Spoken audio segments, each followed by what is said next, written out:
দর্শক এই মুহূর্তে রয়েছে ঢাকা মেডিকেল কলেজ হাসপাতাল। আপনারা দেখতে পাচ্ছেন যে ৩৬ দিনে চলা অর্থাৎ স্বৈরাচার পতনের যে আন্দোলন, সেই আন্দোলনে ছাত্র জনতা যে আহত হয়েছেন, সেই আহত রোগীদের কিন্তু দেখতে এসেছেন বাংলাদেশ জামাত ইসলামীর আমির শফিকুর রহমান, ডক্টর শফিকুর রহমান। এই মুহূর্তে সেটি কিন্তু আপনাদেরকে দেখানোর চেষ্টা করছে এবং রোগীদের সাথে কিন্তু তিনি কথা বলছেন এই মুহূর্তে আপনারা দেখতে পাচ্ছেন। এবং আমরা কিছুক্ষণ আগে দেখেছি একজন রোগীর কপালে তিনি চুমুও খেয়েছেন এবং গায়ে হাত দিয়ে দেখছেন কী অবস্থা, এটি দেখার চেষ্টা করছেন এবং আহতদের কিন্তু খোঁজ খবর নিচ্ছে, চিকিৎসার খোঁজ খবর নিচ্ছেন।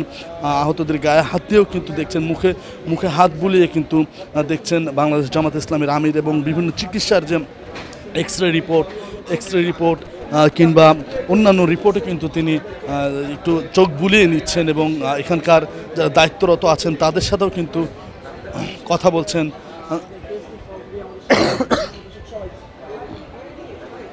জামাত ইসলামীর আমির শফিকুর রহমান।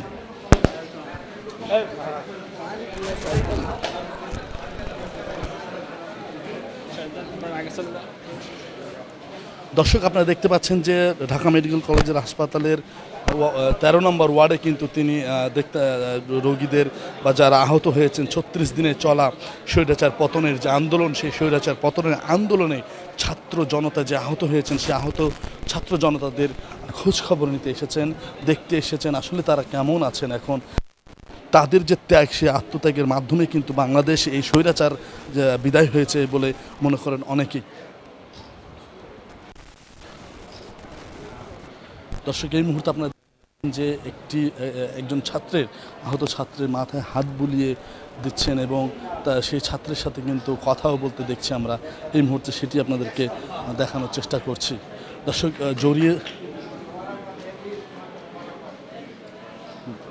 দর্শক একজন আমরা দেখলাম যে একজন শিক্ষার্থীকে জড়িয়ে ধরলেন বাংলাদেশ জামাত ইসলামীর আমির ডক্টর শফিকুর রহমান।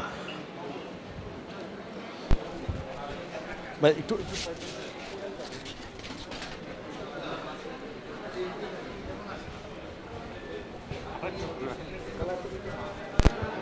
দর্শক এই মুহূর্তে দেখতে পাচ্ছেন, একটু দেখি। এমন ছেলে আপনি জন্ম দিয়েছেন যে দেশের স্বাধীনতার জন্য দ্বিতীয়বার যুদ্ধ করতে পারে। আলহামদুলিল্লাহ, ওর হায়াত আল্লাহ বাড়াই দিন, আমরা দোয়া করি।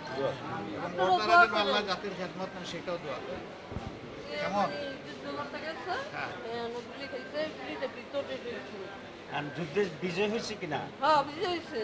এরপরে তিনি বিজয় হয়েছে, মানে আমি অনেক গর্বিত আমি।